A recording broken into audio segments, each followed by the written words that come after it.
अगर आप 2023 में डीएलएड का एंट्रेंस एग्जाम देने वाले हैं तो आपके लिए क्लास काफी इंपॉर्टेंट है, क्योंकि आज की इस क्लास में मैं साइंस का उन सभी क्वेश्चन को लेकर आया हूं जो सीधे आपको क्वेश्चन पेपर में देखने को मिलेगा। इसलिए आपको इस क्लास को बिल्कुल भी नहीं छोड़ना है, आपको पूरे क्लास को कर लेना है, क्योंकि मैं उन सभी क्वेश्चन को लेकर आया हूं जो सीधे आपको क्वेश्चन पेपर में देखने को मिलेगा। इसलिए आपको इस क्लास को पूरी अच्छी तरीके से देखना है और सभी क्वेश्चन को आपको सॉल्व कर लेना है। अगर आप डीएलएड एंट्रेंस एग्जाम में पास होना चाहते हैं तो आपको इस चैनल को सब्सक्राइब करना बिल्कुल भी नहीं छोड़ना है, क्योंकि मैं आपको एग्जाम से पहले पहले उन सभी क्वेश्चन को दिखाऊंगा जो सीधे आपको क्वेश्चन पेपर में पूछा जाएगा। इसलिए आपको हर हमें इस चैनल को सब्सक्राइब कर लेना और बेल आइकन को भी प्रेस कर लेना, ताकि जितनी भी क्लासेस हो सबकी नोटिफिकेशन आपको टाइम पे मिल सके और आप टाइम पे क्लास को अटेंड कर सके। तो बिना टाइम को वेस्ट किए हम लोग क्लास की ओर चलेंगे। और इससे पिछले वाली क्लास में मैंने आपको 1 से लेकर 50 तक क्वेश्चन को कवर कराया था, तो आज की इस क्लास में 50 से आगे कवर करने की कोशिश करेंगे। तो आप लोग साथ साथ में अपना आंसर पता होगा तो आंसर देते चलेगा, और नहीं पता होगा तो आप सबको अच्छे तरीके से याद कर लेना है। नहीं तो मैं आपका इसका लिंक डिस्क्रिप्शन में डाल दूंगा, आप लोग वहां से भी इसको देख सकते हैं, उसको याद कर सकते हैं। तो फिलहाल क्वेश्चन नंबर 51 को देखिए और करेक्ट आंसर बताने की कोशिश कीजिए क्या बोला जा रहा है। रिक्तिका को घेरने वाली झिल्ली कहलाती है, तो रिक्तिका को घेरने वाली झिल्ली क्या कहलाती है, यहाँ पे आपको आंसर बताने हैं। तो 51 का राइट आंसर आपका ऑप्शन नंबर बी हो जाएगा, नहीं टोनोप्लास्ट कहलाती है। यहाँ पे जो राइट आंसर हो जाएगा ऑप्शन नंबर बी हो जाएगा। तो आपको अच्छी तरीके से याद कर लेने हैं। तो फिलहाल देख लेते हैं नेक्स्ट क्वेश्चन, क्वेश्चन नंबर 52। तो 52 भी स्क्रीन पे आ चुका है, क्या बोला जा रहा है। 1 मीटर की स्केल पर 0 तथा 2 एम्पियर के बीच 20 विभाग है, तो इसका अल्पतम मान कितना होगा। तो इसका अल्पतम मान कितना होगा यहाँ पे आपको बताने हैं। तो इस क्वेश्चन को यहाँ पे सॉल्व करना पड़ेगा। यहाँ पे हम लोग ले लेते हैं कि एक एमीटर का स्केल है, यहाँ से इसमें क्या है 0 से लेकर 20 विभाग किए हुए हैं, तो इसमें कुल कितने एम्पियर है, यानी 2 एम्पियर। तो यहाँ पे हमारा जो सॉल्व होगा वो क्या हो जाएगा, यानी 2 एम्पियर माइनस में क्या हो जाएगा 0 अपन में जो जितने भाग है, कितने भाग है टोटल 20 भाग है। तो यहाँ पे अपन में बटे में 20 कर देंगे। जब इसको हम लोग कट करेंगे तो यहाँ पे क्या हो जाएगा 1/10, यानी जो हम लोग इसको डिवाइड करेंगे ये 0 पॉइंट क्या आ जाएगा 1 आ जाएगा। तो यहाँ पे क्या हो जाएगा मैंने ऑप्शन नंबर ए 0.1 एम्पियर बिल्कुल करेक्ट हो जाएगा। तो यहाँ पे इसको बनाने के लिए आपको क्या करने हैं, यानी जो एम्पियर दिया हुआ है, यानी 2 एम्पियर दिया हुआ, 2 को आपको यहाँ पे 0 से माइनस करने हैं, यानी 0 और 2 एम्पियर के बीच में है ना, तो माइनस कर देने, उसका जितने भाग हैं उसको आपको डिवाइड कर देने हैं, आपका आंसर आ जाएगा। बिल्कुल ऑप्शन नंबर यहाँ पे करेक्ट हो जाएगा। तो देख लेते हैं अब नेक्स्ट क्वेश्चन हम लोग, क्वेश्चन नंबर 53। तो 53 भी स्क्रीन पे आ चुका है, क्या बोला जा रहा है। स्पेक्ट्रम प्राप्त करने के लिए किसका उपयोग होता है, तो किस चीज का उपयोग होता है स्पेक्ट्रम को प्राप्त करने के लिए। तो यहाँ पे 53 में ऑप्शन नंबर डी करेक्ट हो जाएगा, नहीं प्रिज्म, नहीं प्रिज्म का यूज होता है स्पेक्ट्रम को प्राप्त करने के लिए। चलिए तो इसी तरह देख लेते हैं अब नेक्स्ट क्वेश्चन, क्वेश्चन नंबर 54। तो 54 स्क्रीन पे आ चुका है, क्या बोला जा रहा है। चिपको आंदोलन का मुख्य उद्देश्य क्या था, यानी जो चिपको आंदोलन हुआ था, चिपको मूवमेंट, इसका मुख्य उद्देश्य क्या था यहाँ पे बताने हैं। तो बिल्कुल अभी 54 का ऑप्शन नंबर ए करेक्ट हो जाएगा, नहीं वृक्ष को बचाना इसका मुख्य उद्देश्य था। चलिए तो देख लेते हैं नेक्स्ट क्वेश्चन, क्वेश्चन नंबर 55। तो 55 भी स्क्रीन पे आ चुका है। तो यहाँ पे आपको आंसर पता होगा तो आप लोग आंसर बिल्कुल बताना मत भूलेगा, आपको आंसर देते चलना, नहीं पता तो आपको अच्छी तरीके से याद कर लेने हैं। वर्गीकरण के अधिक वैज्ञानिक आधार का प्रयास करने वाला पहला व्यक्ति कौन था, तो वो कौन पहला व्यक्ति था यहाँ पे बताने हैं। 55 में ऑप्शन नंबर बी बिल्कुल करेक्ट हो जाएगा, नहीं अरस्तु था। चलिए तो आप देख लेते हैं नेक्स्ट क्वेश्चन, क्वेश्चन नंबर 56 क्या है। 56 में कोशिका का आयतन बढ़ जाता है यदि बाह्य विलयन हो, तो बाह्य विलयन क्या होगा जिससे उसका आयतन बढ़ जाएगा। यहाँ पे जो करेक्ट आंसर हो जाएगा ऑप्शन नंबर बी हो जाएगा, नहीं हाइपोटोनिक, यानी अगर उसका बाह्य विलयन हाइपोटोनिक होगा तो उसका आयतन बढ़ जाता है। बिल्कुल ऑप्शन नंबर बी करेक्ट हो जाएगा। चलिए आप देख लेंगे नेक्स्ट क्वेश्चन, क्वेश्चन नंबर 57। तो 57 स्क्रीन पे आ चुका है, क्या बोला जा रहा है। पृथ्वी के वायुमंडल में ऑक्सीजन गैस की मात्रा कितनी है, तो हमारे वायुमंडल में ऑक्सीजन की मात्रा कितनी है वो आपको बताने हैं। आप सबने पढ़ चुका है कि 20.99 यानी लगभग 21%। यहाँ पे जो करेक्ट आंसर हो जाएगा वो ऑप्शन नंबर ए बिल्कुल राइट हो जाएगा। चलिए तो आप देख लेंगे हम लोग नेक्स्ट क्वेश्चन, यानी क्वेश्चन नंबर 58। तो 58 भी स्क्रीन पे आ चुका है, क्या बोला जा रहा है। 100 वाट का विद्युत बल्ब 250 वोल्ट के विद्युत मेन से जोड़ा जाता है, तो बल्ब से प्रभावित धारा का मान क्या होगा। यहाँ पे यानी यहाँ पे आपको करंट निकालने हैं। तो आप सबको बताइए जो करंट यानी जो आई होता है उसका फॉर्मूला क्या होता है, आई बराबर पी अपन में क्या होता है वी, यानी पावर अपन में वोल्ट हो जाता है। तो पी हमारे यहाँ पे 100 वाट दिया हुआ है, उसके बाद हमारा जो वोल्ट है वो 250 है।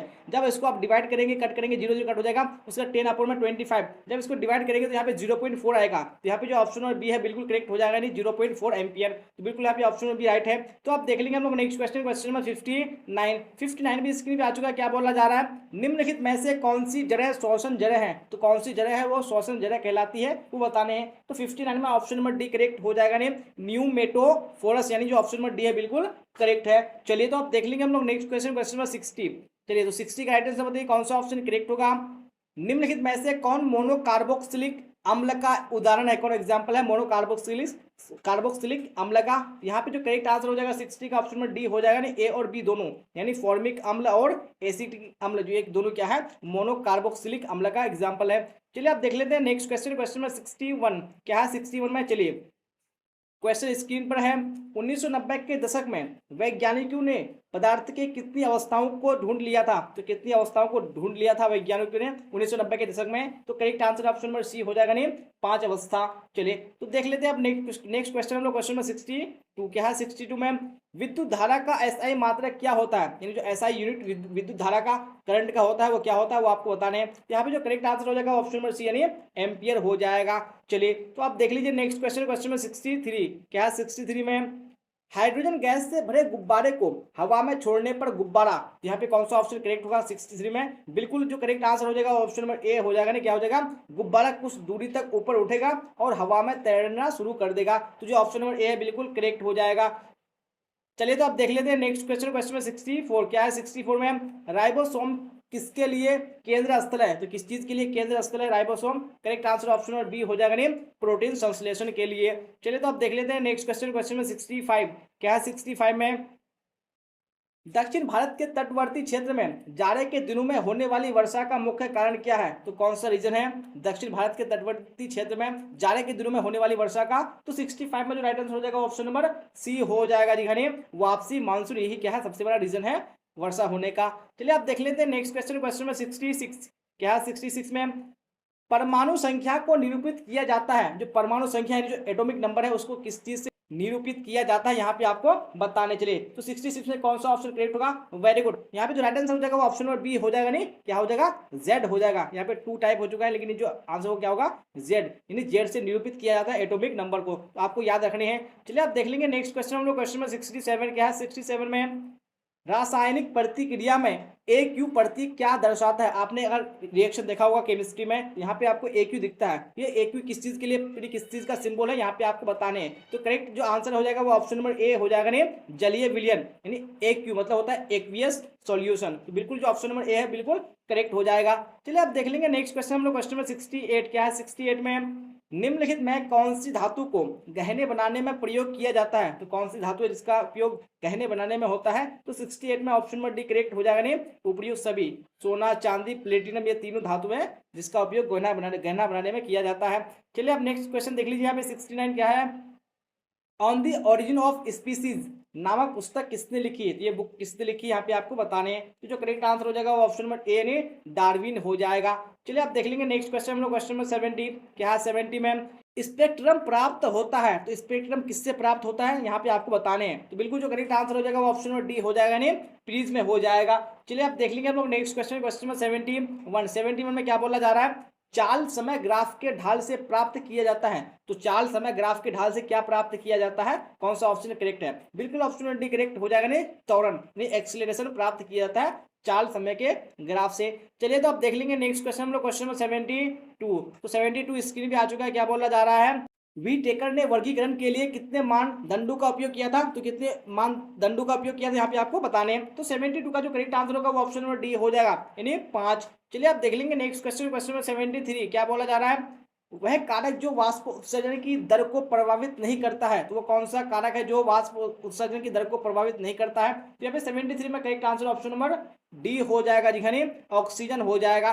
चलिए आप देख लेंगे नेक्स्ट क्वेश्चन, क्वेश्चन में 74, तो 74 भी स्क्रीन पे आ चुका है, क्या बोला जा रहा है, अगर किसी ध्वनि तरंग की चाल 340 मीटर प्रति सेकेंड है तथा आवृत्ति 1700 हर्ट्ज हो तो तरंग दैर्घ्य का मान सेंटीमीटर में होगा, तो कितना होगा तरंग दैर्घ्य का मान, यहाँ पे न्यूमेरिकल दिया हुआ है, इसको हम लोग सॉल्व कर लेते हैं। यहाँ पे आप सबको एक फॉर्मूला पता होना चाहिए कि जो चाल बराबर होता है वो क्या होता है, यानी आवृत्ति अपन में क्या होता है तरंग दैर्घ्य, चाल बराबर आवृत्ति और नीचे में हमारा क्या हो जाएगा तरंग धैर्य, तो हमको निकालने क्या है, यानी तरंग धैर्य निकालने हैं, तो तरंग धैर्य बराबर फॉर्मूला क्या हो जाएगा, यानी चाल बटे में क्या हो जाएगा हमारा आवृत्ति हो जाएगा, चाल बटे में आवृत्ति, तो चाल कितना दिया हुआ है हमारा 340, तो 340 बटे में हमारा क्या हो जाएगा यहाँ पे आवृत्ति कितना दिया हुआ है 1700, तो 340 बटे में 1700। जब आप इसको कट करेंगे तो यहाँ पे हमारा कितना आ जाएगा, यहाँ पे आंसर 0.2 मीटर आ जाएगा, लेकिन आंसर में सेंटीमीटर मांगा है, तो इसको सेंटीमीटर में चेंज करने के लिए हम लोग 100 से गुना कर देंगे। जब इसको 100 से गुना करेंगे तो हमारा जो आएगा वो क्या आ जाएगा, यहाँ पे पॉइंट को हटाकर 10 कर देंगे, उसके कट करेंगे तो ये कितना आ जाएगा, ये 20 आ जाएगा, 20 सेंटीमीटर, जो कि हमारा ऑप्शन नंबर बी बिल्कुल क्या हो जाएगा, करेक्ट हो जाएगा। तो आपको इस फॉर्मूले को याद रखने हैं कि जो हमारा 4 बटे में क्या होता है, आवृत्ति होता है। चलिए आप देख लेंगे नेक्स्ट क्वेश्चन, क्वेश्चन नंबर 75 में क्या बोला जा रहा है, यौगिक जिसका अणुसूत्र समान किंतु संरचना सूत्र अलग हो कहलाते हैं। तो वो क्या कहलाते हैं, जिसका अणुसूत्र समान होता है लेकिन उसका संरचना सूत्र अलग होता है। तो 75 में right answer option number C हो जाएगा, नेम समावयवी हो जाएगा, यानी समावयवी हो जाएगा। चलिए आप देख लेंगे हम लोग नेक्स्ट क्वेश्चन, क्वेश्चन नंबर 76 क्या बोला जा रहा है, जैव विघटित कचरे का किस प्रक्रिया द्वारा खाद में परिवर्तित किया जा सकता है। तो कौन सी प्रक्रिया द्वारा किया जा सकता है, तो 76 में ऑप्शन नंबर ए करेक्ट हो जाएगा, नेम जैव खाद बनाकर। चलिए आप देख लेते हैं नेक्स्ट क्वेश्चन, क्वेश्चन नंबर 77 क्या है, 77 में प्लाज्मा झिल्ली किससे बनी होती है। तो प्लाज्मा मेम्ब्रेन है वो किससे बनी होती है, तो ऑप्शन नंबर बी करेक्ट हो जाएगा, नेम फॉस्फोलिपिड और प्रोटीन से बनी होती है। अब देख लेते हैं नेक्स्ट क्वेश्चन, क्वेश्चन नंबर 78 क्या बोला जा रहा है, क्योटो सम्मेलन का मुख्य मुद्दा क्या था। तो correct answer option number A हो जाएगा, नेम ग्लोबल वार्मिंग। आप देख लेते हैं नेक्स्ट क्वेश्चन हम लोग, क्वेश्चन नंबर 78 हो चुका है। 79 में क्या बोला जा रहा है, विद्युत परिपथ में प्रवाहित धारा का मान मापने में प्रयुक्त यंत्र है। तो कौन सा यंत्र है जो विद्युत परिपथ में प्रवाहित धारा को मापता है। तो 79 में ऑप्शन नंबर सी करेक्ट हो जाएगा, नेम ए मीटर। चलिए आप देख लेते हैं नेक्स्ट क्वेश्चन, क्वेश्चन नंबर 80। तो 80 आ चुका है स्क्रीन पे, क्या बोला जा रहा है, कृमि खाद वर्मी कंपोस्ट बनाने हेतु निम्न में से किस कृमि कीड़े का उपयोग किया जाता है। तो कौन सी कृमि कीड़े का उपयोग किया जाता है यहाँ पे आपको बताने हैं। तो 80 का जो करेक्ट आंसर होगा वो ऑप्शन नंबर सी हो जाएगा, नहीं केचुआ का उपयोग किया जाता है। चलिए आप देख लेते हैं नेक्स्ट क्वेश्चन, क्वेश्चन में 81 क्या बोला जा रहा है, 81 में 20/11 एक्स के परमाणु में न्यूट्रॉन की संख्या है। तो यहाँ पे कितने न्यूट्रॉन की संख्या है, यहाँ पे आपको पता होना चाहिए कि जो पे 23 है वो क्या है, वो एटॉमिक मास है, यानी वो परमाणु द्रव्यमान है। उसके अंदर जो 11 है वो क्या है, एटॉमिक नंबर है, जिसको हम लोग जेड से क्या करते हैं, डिनोट करते हैं। और एटॉमिक जो मास होता है वो किसको हम लोग ए से करते हैं। तो जेड हमारा ए क्या हो गया, ये मास हो गया, यानी द्रव्यमान हो गया। उसके बाद जेड जो होगा हमारा एटॉमिक नंबर हो गया। और यहाँ पे एटॉमिक नंबर कितना दिया हुआ है, 11 दिया हुआ है। तो आप सबको पता है कि जो 11 होता है वो किसका होता है, वो सोडियम का होता है। तो यहाँ पे सोडियम का हमको क्या निकालना है, न्यूट्रॉन की संख्या निकालनी है। इसके लिए आपको ये पता होना चाहिए कि यानी एटॉमिक मास क्या होता है, ये प्रोटॉन और न्यूट्रॉन की संख्या होता है। किसी भी तत्व का जो एटॉमिक मास होता है वो प्रोटॉन और न्यूट्रॉन की संख्या होता है। यहाँ पे जो हमारा एटॉमिक मास बराबर क्या हो जाएगा, यानी प्रोटॉन P प्लस में क्या हो जाएगा, हमारा न्यूट्रॉन हो जाएगा। तो यहाँ पे यानी P प्लस हमारा जो N होगा वो क्या हो जाएगा, यानी एटॉमिक मास हो जाएगा। और एटॉमिक मास कितना दिया हुआ है, 23 दिया हुआ है। तो 23 बराबर हमारा क्या हो जाएगा, प्रोटॉन। प्रोटॉन क्या होता है, किसी भी परमाणु किसी भी एटम का क्या होता है, एटॉमिक नंबर होता है। तो एटॉमिक नंबर कितना दिया हुआ है, 11 प्लस में हमको यहाँ पे न्यूट्रॉन की संख्या निकालना है। तो हम लोग यहाँ पे उसकी जगह में कुछ नहीं देंगे। जब न्यूट्रॉन की संख्या निकालेंगे तो हमारा यहाँ पे क्या हो जाएगा, यानी 23 में ये माइनस हो जाएगा। तो 23 माइनस में क्या हो जाएगा, 11। जब घटाएंगे तो हमारा न्यूट्रॉन की संख्या बराबर क्या हो जाएगा, यानी 12 हो जाएगा। तो यहाँ पे हमारा कितना आंसर आ गया, 12। तो हमारा न्यूट्रॉन की संख्या कितना हो जाएगा, वो 12 हो जाएगा। इसलिए जो करेक्ट आंसर हो जाएगा वो कौन सा हो जाएगा, वो ऑप्शन नंबर डी हो जाएगा, ये 12। तो यहाँ पे आपको फॉर्मूले को याद रखने हैं, तभी आपका आंसर आएगा। चलिए आप देख लेंगे नेक्स्ट क्वेश्चन हम लोग, क्वेश्चन नंबर 82 क्या है, 82 में 100 वाट के एक बल्ब को 1 मिनट जलाने पर ऊर्जा की खपत होगी। तो कितनी ऊर्जा की खपत होगी जब हम लोग 100 वाट के एक बल्ब को 1 मिनट तक लगातार जलाएंगे। तो यहाँ पे जो फॉर्मूला होता है वो क्या होता है, E is equal to energy बराबर क्या फॉर्मूला होता है, P इंटू टी।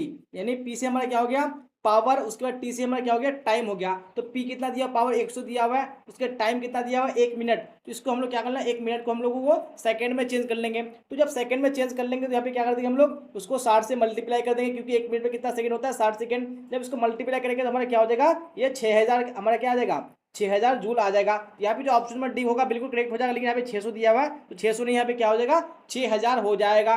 चलिए आप देख लीजिए हम लोग नेक्स्ट क्वेश्चन, यानी क्वेश्चन नंबर 83। तो 83 भी स्क्रीन पे आ चुका, क्या बोला जा रहा है, किसी चालक से होकर प्रति सेकंड गुजरने वाले इलेक्ट्रॉनों की संख्या 10 पे पावर 20 है। चालक से प्रवाहित धारा का मान होगा, यहाँ पे 1020 नहीं है, ये क्या है, 10 पे पावर ये 20 है, यानी पावर पे 20 दिया हुआ है। चलिए तो इसको हम लोग सॉल्व कर लेते हैं। तो 83 में अभी क्या होगा हमारा आंसर, चलिए देखते हैं इसको।